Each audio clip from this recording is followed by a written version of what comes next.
in order to teach some additional principles that may be of use even this afternoon and start to conceptualize your models with some more detail.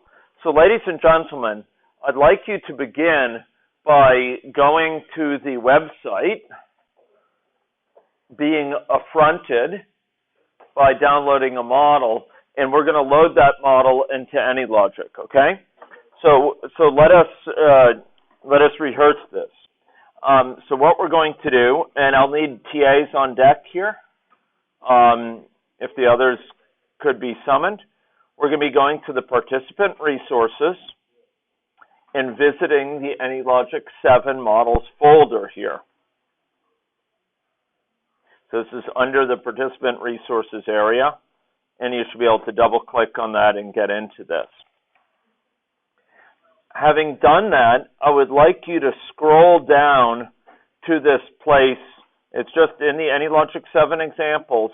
I'd like you to scroll down to where it says Communicable M, as Communicable Mobility version 3 with networks. I'd like to rehearse that again. So again, starting with participant resources, I would like you to then go to AnyLogic 7 examples, and you may have to double click on that to get into it. And then scrolling down, there's a thing called Communicable Mobility version 3. Okay?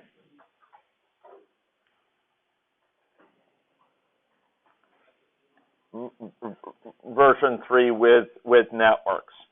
And now, following reaching this point, I'd like you to click on that and be affronted. Okay? And then you're going to do this download, as we have learned. So that should download it to your computer. Having downloaded it to your computer, if you want, you can do show in folder. It'll tell you where it lives. Typically, it's in downloads. Having done that, you should be able to go over to AnyLogic and go and load that in. In downloads, look for something here that will be called Communicable Mobility Model within this downloads area. For me, it's actually going to be on it's going to be, this downloads. Communicable Mobility version 3 with networks, and you should open it. Okay? There you go.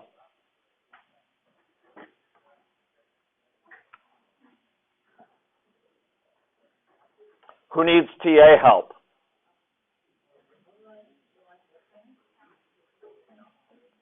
Okay?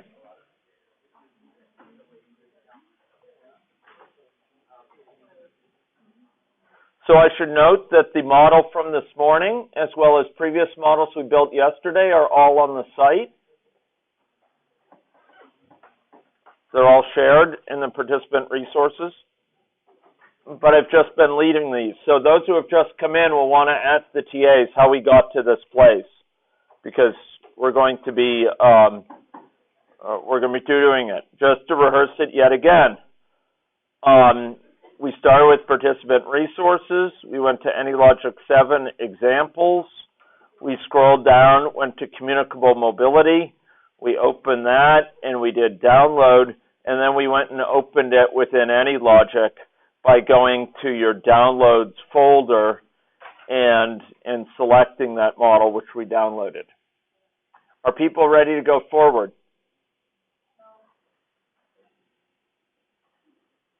Do people need TA help?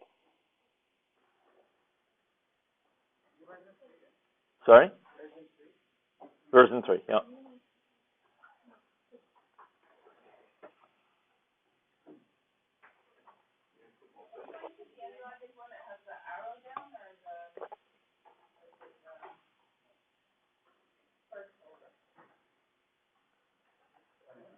Sorry? So again, I went participant resources, AnyLogic 7 examples here. AnyLogic 7 examples. I scrolled down, went to communicable mobility, version 3 with networks. I clicked on that, and then I downloaded. Does someone want to see it again? I could do it one more time. Does everyone have that up? Loaded in? Okay. Okay. So having loaded this in, this model is designed to give you a glimpse of a variety of mechanisms you see in agent-based modeling and in hybrid models that make use of agent-based models that may be of useful, and it packs them into a single model. So what we have here, if you double-click on person, is a representation of a person according to state charts, proceeding, susceptible, infected, recovered, and then a state chart associated with mobility, with their movement. Let's try running the model within the simulation, and we will see individuals moving around, and when they were close to each other, they form networks. And those networks form a conduit for infection. This is kind of a entropic tag game. And you'll notice that one individual starts infected, but when that individual comes into contact with other individuals, it can pass it on to those other individuals. And if you speed it up, you will find that the infection is spreading to the point where later on there are very few people who remain uninfected. So this model incorporates several features. It incorporates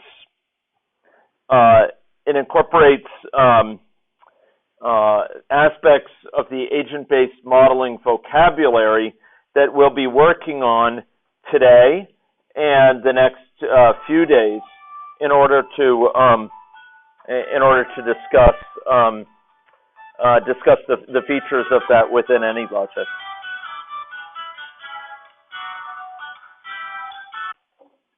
Yes, Winchell. I'm teaching. Okay, bye-bye. Okay, so within this context, we're going to be learning about these different pieces that compose these models, as well as how to build them up interactively. So, what are these components? I'd like to give you a brief tour so you're at least situated. Within main, we had the population. We saw that this morning. We had these parameters. Remember those? Those parameters which describe assumptions and communicate them from the point of creation to the model. We have a event, which we saw this morning. Where did we see the events? Anyone remember? Where did we see an event this morning? Yes, the trigger, right? It created a person once a certain condition had been reached. But events come in various flavors. This event is a cyclic event. What that means is it goes off periodically. It goes off every 1 minute of simulated model time. These events are very useful. If you, for example, want to characterize immigration, you might want to have a rate event. So an event with a certain rate, say 100 people per month, it triggers someone to be added to your population. In other cases, it is cyclic. Maybe we want regular reporting. Once a month, at the start of the month, you report the number of individuals who have become infected within the past month. These events are useful for scheduling sort of occurrences, episodes in which we do something. So this is a report infection count event, and you'll notice that associated with it, just as this morning, we had some logic associated with that event went off, we did something. We had to add people to the population. In this event, we're also doing something. To wit, we're reporting the number of individuals who have been infected, who are currently infected within the population. Now, this population was something we saw. Where did we see that this morning? Does anyone remember? I heard Yeah, we had this population of individuals who are diabetic this morning. Here we have a population, and this population has a certain population size. Where does this population size come from? From whence does that come? It's a parameter indeed. So it's an assumption given to the model, and who gives main its assumptions about that parameter? Where can we change those? Where can we run the model with alternative assumptions for the parameters? It's in the experiments, in these different experiments. So parameters serve to encode an assumption, and they communicate that assumption from the point of creation. In this case, the experiment runs the model, so it kind of creates the model and tells it what to assume to the point where, to the thing that needs to use that assumption. In this case, the model as a whole, main, the sort of environment, the context for the entire model. In other cases, we have parameters which are at the individual level, at the level of a particular person. And who specifies those parameters? The thing that creates them, the population, most commonly, or the point where they are created within the model due to a birth. So parameters serve to encode assumptions and to communicate them. They are a key component of the building blocks of agent-based models, but also of other models in AnyLogic. This population has a certain size, and you notice this is given that by that parameter, and a certain value that's given for the individuals within the population for their parameters. So this perturbation magnitude, that's a parameter of the person, it turns out, that we specify. Do you remember where we specified something like this morning? It was their what? Income. Thank you. Yeah. It was their income. Remember we put a log normal, a draw from a log normal distribution? So whatever you put here, for each person that's created within this population, it's going to be running that little bit to determine what their value of their parameter is. Here it's just 100. It's a fixed value. But if we put an expression in, maybe it will call off to a database. Maybe it generates a random number. Maybe it looks something up in an Excel sheet. The point is that it will set their value accordingly, according to this formula we give, the so-called expression. Okay, so those are some components. Let's go drill down a little bit deeper. You'll notice that in this person, we have a parameter. Who set the value of that parameter? Let's make sure not all the blood is in your stomach. Who set the value of this parameter, perturbation magnitude? Where did we see that? Yes, we did, in the population, right? We just saw that. It had a value of 100, right? So each person needs to be assigned a value for that, and there was that little formula, in that case, 100, that was set there. Okay, but within this person, we also see these other constructs in the form of state charts that we saw earlier as well. And these state charts involve a characterization of the states a person could be in. If a given state chart characterizes that with respect to a particular concern. But it also encodes the actions, the changes associated with that state over time, as characterized by transitions. And each transition is further associated with the conditions under which it applies, as dictated both from the state from which it goes. You have to be susceptible to leave by this transition. You have to be currently susceptible. And it also indicates, and you can see it in these icons, different icons that are used, the conditions under which it will fire, under what conditions, if you are in that state from which it emanates, under what conditions it will fire. So let's take look at a couple of these. The one from infectious to recovered is going to be going at a certain rate of 1 divided by 100. What that will indicate is that rate of 0.01.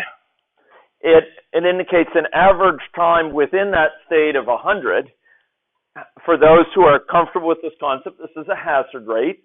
It's memoryless. No matter how long you spent time in this state from which it goes, you have that same chance, that same kick of the can per unit time of leaving. And in this case, this is your time in that state with a fixed rate will be exponentially distributed, your residence time in that state, and on average it will be 100, and therefore the rate is 1 over 100.0. That's a mathematical fact about memoryless processes such as this. But this is stochastic. This is a stochastic phenomenon. Some people may leave sooner some people may leave longer, after a longer time. On average, it'll be 100, but some people will leave soon, some people leave earlier. By contrast, if we go up here and we click on that rate, we'll see that transition. We'll see a different sort of transition. We'll see a transition that occurs with a certain timeout. After exactly 1 unit of time, in this case minutes, they will sort of go and do something, in this case apply the network. They don't actually leave this state, but they reapply their network to be connected to others, okay? And so this is a transition which is firing off after an exact amount of time since they came into this to this state. So it's triggered by a timeout. Finally, there's 2 other sorts of transitions. Let's go over to this one here, the susceptible to infectious transition, okay? Within the susceptible to infectious transition, we have a transition that's not triggered by something endogenous within this agent. Rather, it's triggered by the receipt of a message. And this message can pass along information, but we can also limit under what conditions we handle this message. In this case, it's unconditional. No matter what the message is, do something. So this person will trigger when they're sent a so-called message. This is a primary way that agents communicate. And let's go look at this transition here within the infectious state. That transition, on average, 5 times per minute, it will get the various agents within the communicable distance, and for each such agent, it will try to infect them. Okay? So it's infecting people who lie within a certain distance of itself, on average, several times per minute. So this is going and firing periodically. The person doesn't actually leave this state again. They stay within it, but periodically it's firing and they're infecting people. It's like they're sneezing. True. And everyone within a few feet of me can be infected. That's a way an important way agents interact. And who is it? What happens when one of those agents nearby receives that message? What do you think happens? Suppose that agent nearby is recovered. What do you think happens? They will, if they're recovered already, what will happen? Well, no, because if they're recovered, they're here, and there's no arrow out that's depending on that message. So it's going to fall on stony ground. Nothing's going to happen. If they're infectious, what will happen? Well, there's also nothing that depends on a message going out of this state. So nothing will happen. But how if that person nearby is susceptible? What may happen if I sneeze? Boom. They will get infected. They will get infected. In this case, it's a fixed thing. If we go up and look at this, there's no chance about it. They will get infected. In general, we'll put in place a certain probability that they'll get infected. We could do so upon receipt of the message, but this is where that person nearby will get infected. So we have to think, if it's a given index agent who's sort of interacting with others, those others are agents as well, and they will be in some particular state, and when they receive the message sent by this index infective, for example, they will respond depending on what state that they're in. Does that make sense? So some of those agents may be recovered. It doesn't matter to them. They got this message. Others who are susceptible, it sure matters. Okay, so that's an example of sort of agent communication. And in general, agents communicate typically over networks. Or over space. They communicate to neighbors. In this case, we are communicating with everyone who is within the distance. We get all agents who are within a certain range, and if it's nothing at all, we're done. Otherwise, we go through and we send them an infection message. Does that make sense to people? I'm trying to give you a little bit of a tour before we start using these things and building up models. Yes? Where is it determining the range? The range is given by agents in range, and you'll notice here, if you go like this, control space, it's looking for a distance. It says returns the unsorted list of agents which are within a given distance. So that's something I need to give to it so it can do its job, okay? And I give it this distance, and it's actually looking in this population. There's several versions of this particular so-called method. I'm using this version. It's actually finding all agents within this agent group who are within this distance, okay? And by so doing, I'm going to find agents who are within communicable range. Where does that distance come from? That distance comes from this main.communicable distance. What do you think this main refers to? The main class. And communicable distance is what? It's a parameter there. So that distance is dictated by a parameter in main, and who dictates that parameter for a particular run? The experiment. Remember? So like with this simulation here, we will dictate this communicable distance. Yes? Was that 20 grids? That is 20 little, each of these squares is, I think, I used to know this, 10, I think. You can tell this by, look at this. So watch in the lower right. Do you see this little thing scale there? So I will go down here, and you'll notice that if I'm here, it says 20. I'm going to move, for example, to the right here, and now it's 30. So each of these is 10. Alternatively, you could just scroll up the scale. Object they added is like 7.1. Yeah. That tells you that is 100 pixels long because the ruler length corresponds to meters and length of pixels. And also, just something with the scale that you can use that. You can change it for different classes to actually scale the representation between classes. Very, very simple.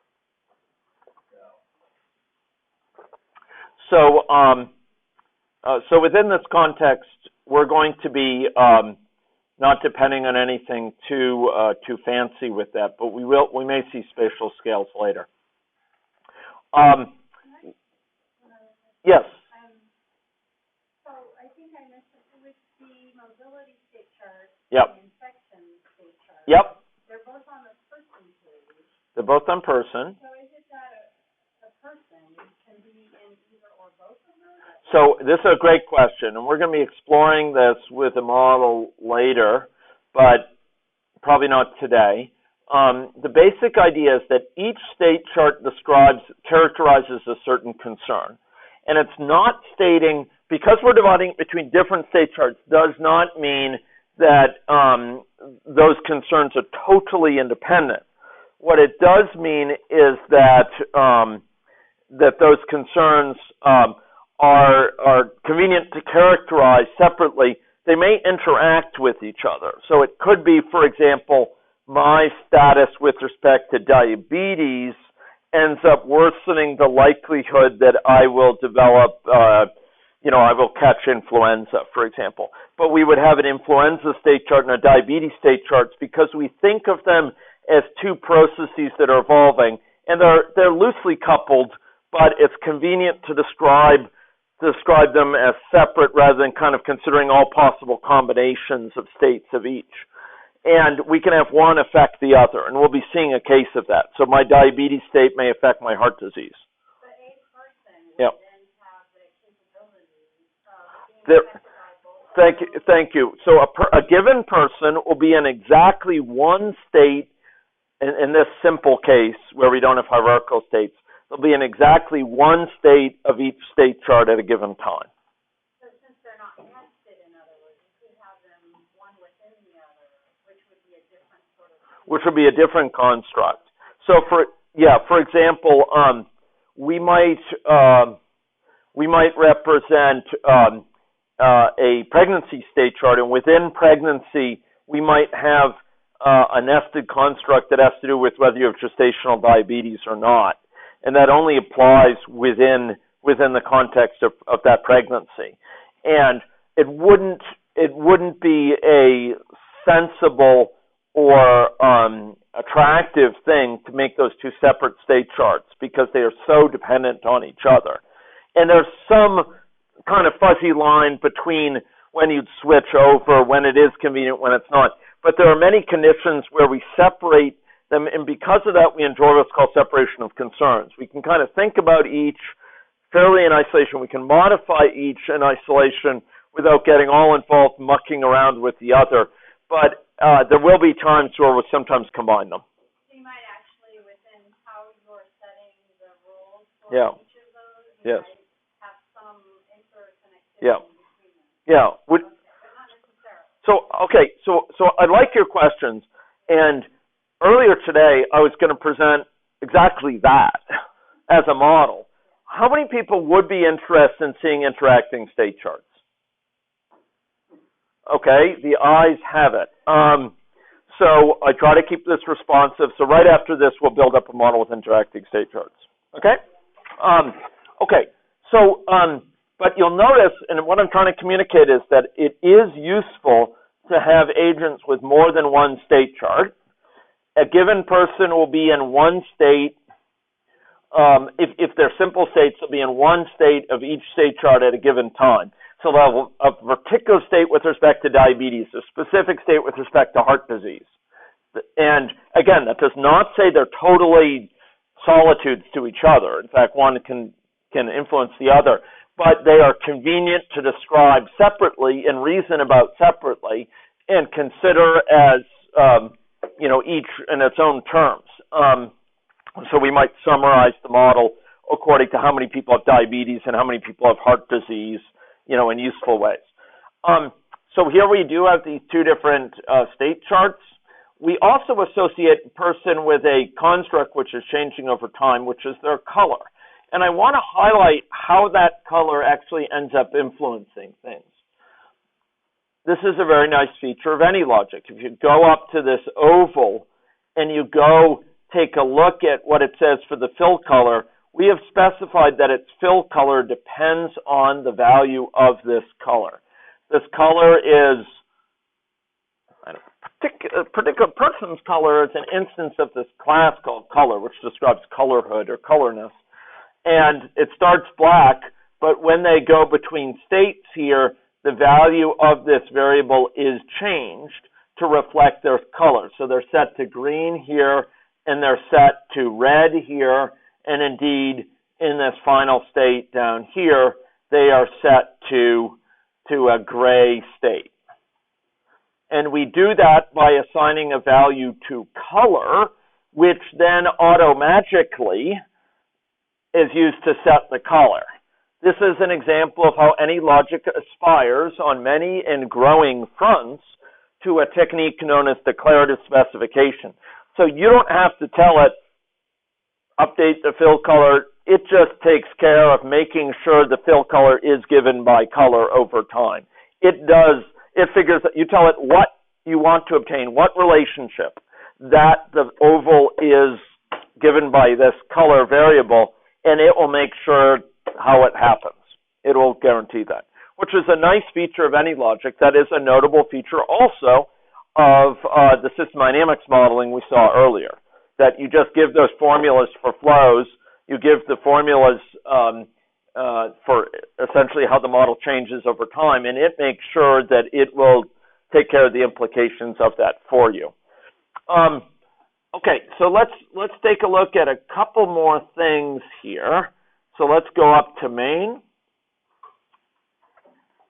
And within main, you will notice that we have this population of people, and that population is located at a position as given by this dot. When we dragged in population, it will be taken the location relative to this dot. And these individuals within this population have a set of associated statistics with them. Because of the way that we have rearranged this boot camp, I haven't been able to cover all these things by today.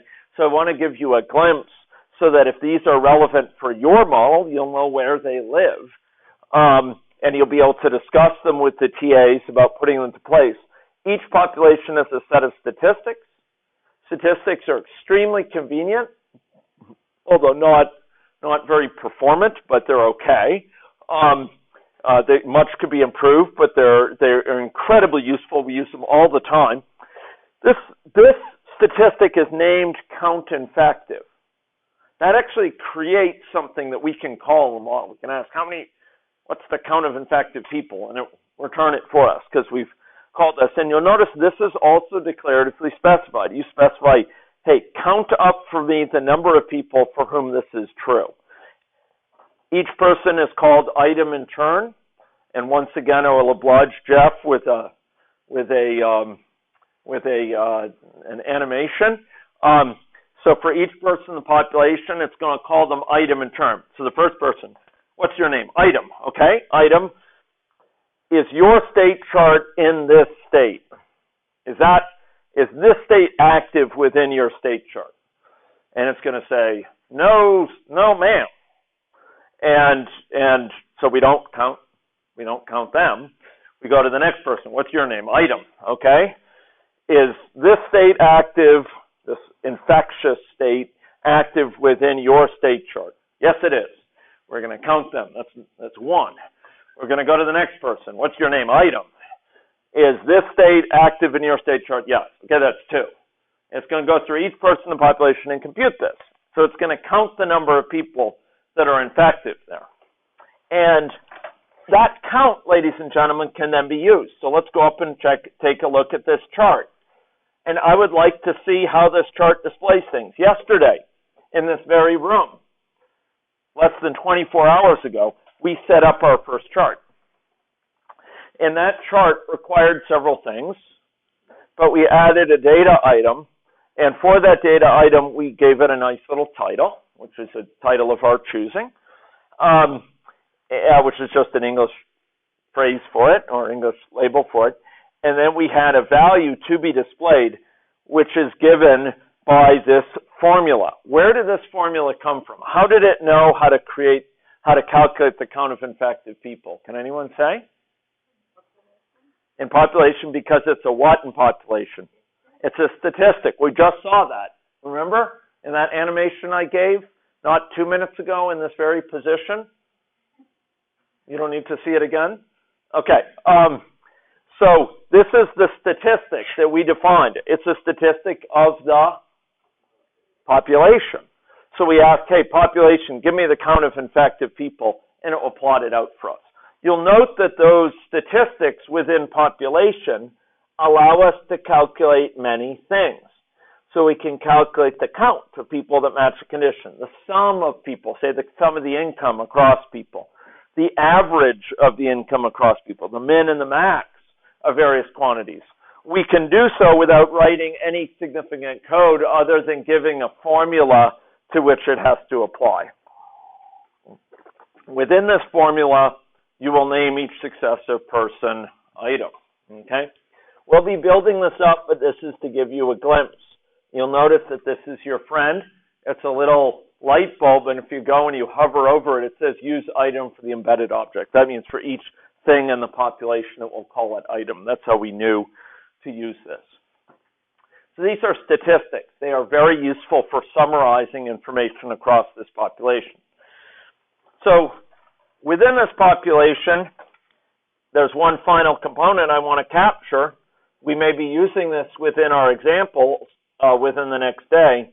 If you go to person and you go to this in motion area, I would like you to go look at this thing that's one final type of transition.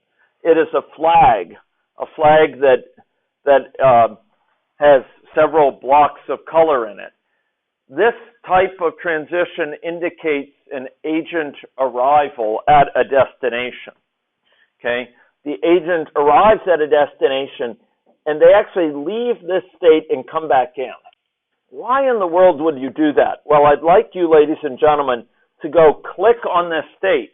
You will find that each state can be associated with an action to be undertaken when you enter it and when you leave it. You'll notice what the entry action is here. I am moving myself to a location that's somewhere around my current location plus some normal perturbation.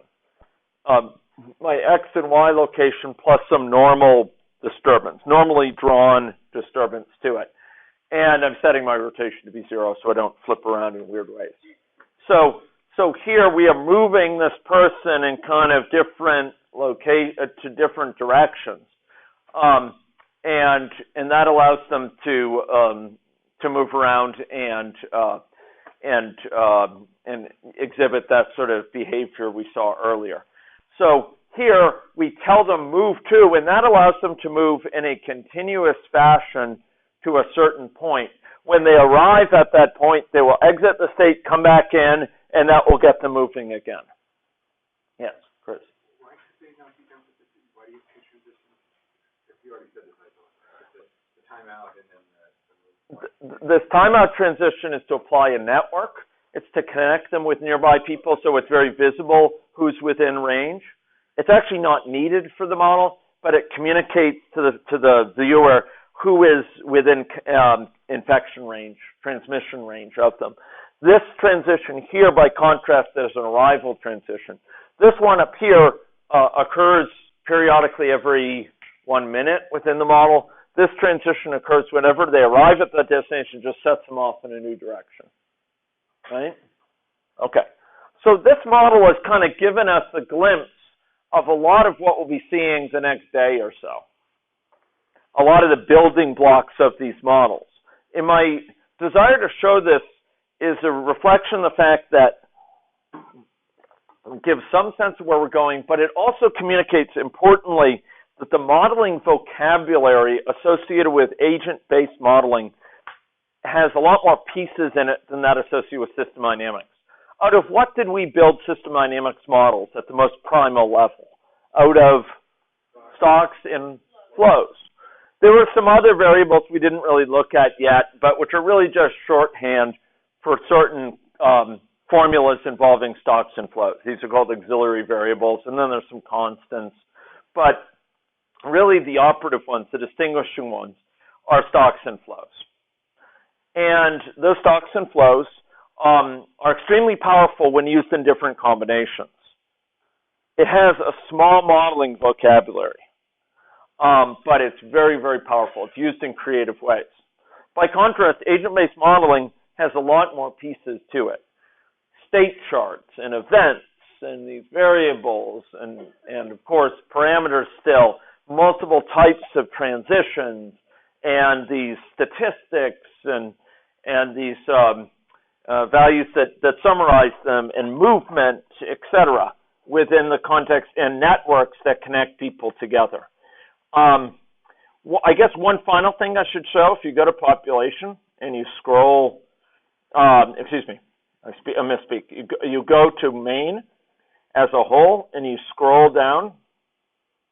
One thing you will find is down in the area that says space and networks, you will find that there's a distance-based network that connects people who lie within communicable distance of each other. So what that's saying is if two people lie within communicable distance of each other, they will be connected in the network. Okay? They will be connected such that, among other things, they could easily send messages to each other, etc. We actually here are just relying on that network being visible. So let me ask this. If you wanted to modify that model to have a large connection distance, what do you think would happen? Remind us what the model looks like right now. Okay, here we go. Okay, now suppose we were to multiply that connection distance by a factor of 10. What do you think will happen?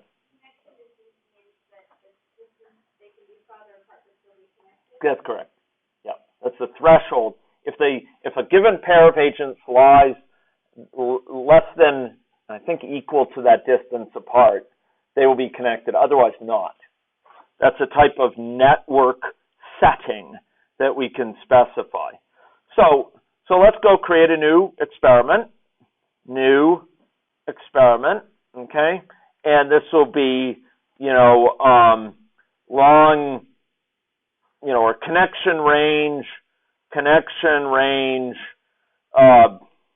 what should we say, 100? Sure, let's say a connection range 100. Oh man, we had a communicable distance already 75. This won't be too visible. Let's make a connection range 1,000. Oh man, that's too much. Connection range 250. 250. It is. Okay, we're going to set it to 250. What do you think you should see? Okay, yeah, it'll be more. And that will allow the infection to spread more easily amongst these individuals, right? Okay, now it looks like the infection actually died out. That's interesting. So why is it we don't see initial person infected? Did I disable that? Okay, that's most interesting. We have within person, it's delivering to a random agent something that says to infect them. Maybe did I change a parameter here? Okay, they're certainly connected with a lot of people. Let me go probe this for a minute. Did I change? Are you people seeing people infected? No? Okay. Did I change something here? Okay. Let's go check it out. I'm going and, okay, it's unconditional. Yeah. So why aren't people getting infected? Okay. Did I get rid of, okay, no, the color equals red. Okay, and that's still based on color. So why is it the people in my model are not getting infected? So some people see people getting infected, some not, right? No? No one's... I see it, but I came late, so probably if you guys want to type something earlier, I don't have that. Okay, so let's go see. So I'm gonna do a trace ln. I'm gonna print out. This is a great exercise. It's how you debug models. Trace ln. I have become infectious. Okay. And let's run it here. Okay. Okay. Infective. Okay. One person became infectious at the initial time. But it looks like it died out before they passed it on. Okay. So it looks to me like they're getting recovered very quickly. Okay. So let's go check. This is in time unit minutes. So let's go run that again. Looks to me like, okay, there's that person. They're infected. Another person's infected. Okay. Yeah. Okay. Now this is clearly spreading. Okay. So now let's try connection range 250. So it doesn't seem like something structural within the model, but are people getting infected initially?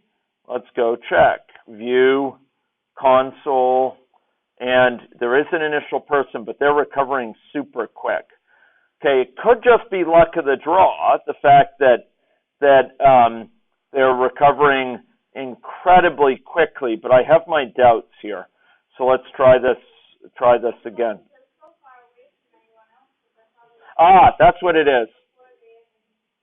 Although no, but here periodically they actually try to find everyone in the range given by communicable distance, and that communicable distance is what we're setting here. Communicable distance is 250. So they should find everyone within that range. I'm puzzled why. Yeah. Is it a fixed seat? Everyone's getting the exact. Oh, yeah, okay. That's what I was thinking. Okay, yeah, you're right, it is. That's weird because normally I thought new models, normally, or new experiments normally were random seed by default. That's what they changed in 71. Oh, no. They changed that default to 16. Oh, gosh. No clue. So, oh, yeah, man. that's FYI. Okay. Okay. So, yeah. Okay. So, folks, thank you very much, Scott. That's very helpful. So, what had come out is that within version 7.1, they changed the default when you create a new experiment to be a fixed seed. What that means is it's totally reproducible, but you will always see the same thing. And most of the time, my experience, you don't normally want that as you're experimenting, but then you will occasionally want to impose that just to sort of fix down the experiment parameters. Yes, Scott? Presumably, I think they did it because they thought that you want to have some bugging first and then play around with that size later. And so, since it's reproducible, you can kind of track down error faster. I don't know. Again, they didn't really talk to me about it. I just ran into that. And, Okay, yes.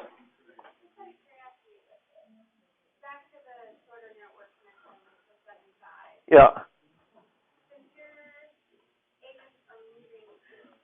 Yes. Yes. What happens first? If they move greater than 75, but they're still in that timeout, or? Okay. So it's a great question. What actually matters here, the truth is that this network is just for display in this model. So actually, if you look at what's going on, they are actually interacting 5 times per minute on average. They are finding all agents within a certain range as given by communicable distance, and they are infecting those agents. And so it does not actually matter whether the network is connected to them visually or not, or logically. They are finding everyone within that range. So actually, in this case, it's invariant. Is that helpful? Okay. Okay. Yes. If you instead of saying give me an agent that's in range, if you say instead give me a range connected agent. Then it matters all entirely. Yeah. Then it matters which who you're connected to, and it will depend a lot on when you last connected that network. Right. And so at that point, the timeout you have for reapplying your network happens a lot. In fact, I usually build a very similar model for the big classes, and I use ranking connecting. I show them how you have to have a fairly small timeout on the event that's just reapplying the network every half a second or so to get really nice fidelity. But depending on the size of the network, that can impose a huge load on the model. Yeah. And in fact, we've had terrible experiences with AnyLogic's network above population sizes of 100,000 or so. No, but I mean, even just adding manually network connections, it's a loser. And so Windchill has figured out, I mean, there's ways around it, but just be aware, networks in AnyLogic 7 seem to have gotten a real performance hit, and it's a real shame. And there are ways around it that aren't that hard, but if you're interested, talk with Windchill or myself, and we can clue you into some things. It may be, hopefully they fixed it in 7.2 or something, because it's a real dog. Yeah, one can always hope. Okay, so this is a glimpse of a model to show a bunch of different mechanisms under one roof. Let's go build a model which is interacting state charts per request, okay? Okay, so we're going to close this model, and we're going to build the model up from scratch. A model featuring interacting state charts. So I'm going to stop this recording.